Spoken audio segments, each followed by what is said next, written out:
Assalamu alaikum jama'a, barkanku da dawowa sabon video na. A bidiyon yau insha Allah zan nuna muku yanda ake yin no makeup wato kwalliyar da za ta yi kamar baki kwalliya ba kenan.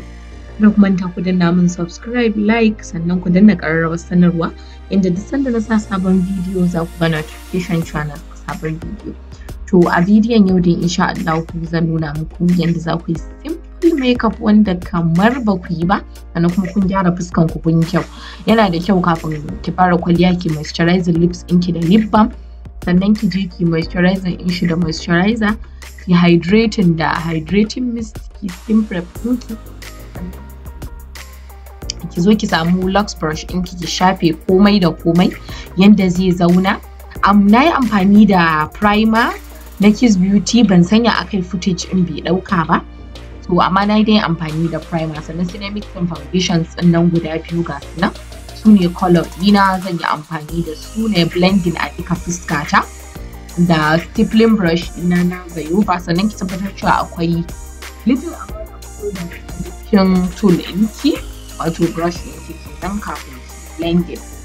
Shi nan ina blending ɗin shi evenly in tabbatar cewa ya shige cikin fata ta ba tare da wani matsala ba. Sannan bayan kin yi da brush ana so ki amfani da beauty blender saboda ya zauna sosai foundation ɗin kada ya miki layi wannan brush ɗin da kika yi amfani da shi. Bayan nan sai ki ɗau concealer ɗinki ni ta wata divine gold ce, zaki ɗaukan kowace area concealer ko kuma foundation wanda ba shi da maiko sosai amma wanda ya zama na one shade lighter than foundation ɗin, wato ya ɗan fa foundation ɗinki haske da kaɗan. Ki saka shi a ƙasan idonki. Amfani haka shine zai ƙara sa kwalliyar ta fito sosai, ta ƙara kyau, sannan ta yi defining ɗin idonki yanda in ka sa kwalli zai ƙara yin kyau sosai, unlike a ce foundation kaɗai kika shafa kika saka hoda. So ba zan saka setting powder ba, zan yi amfani da face powder da zan shafa na sa shi a ƙasan ido na, sannan sai na ɗau ragowar na shafa a duka fuskata.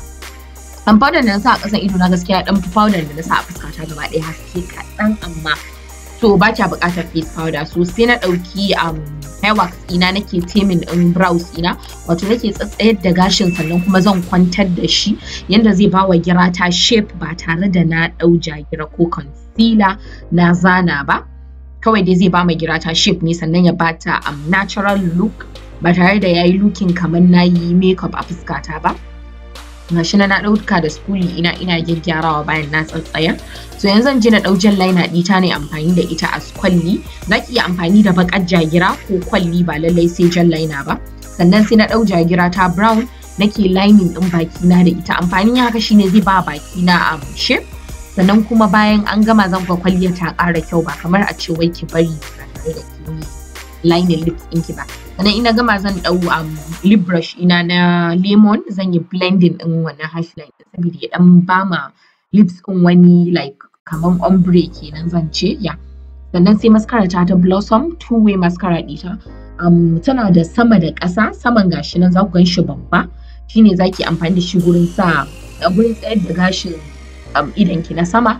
Sannan kuma akwai wanda zan ga amfani da shi nan gaba wanda za a tsayar da gashin ƙasa na ido.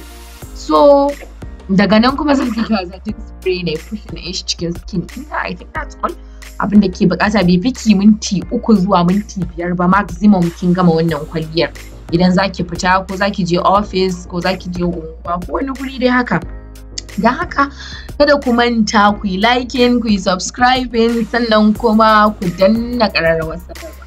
Ma'ana bidiyo na gaba inda zan kawo muku wani ƙayatattun bidiyon shi ma.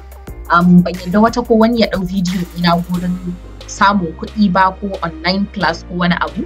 Sannan kada wanda ya downloading bidiyon nan ya amfani da shi gurin karɓar kuɗi a hannun mutane yana tura musu ta wata social media platform. Da haka ma da a bidiyo na gaba, wannan ita ce kwalliyar da ba a buƙatar hayaniya.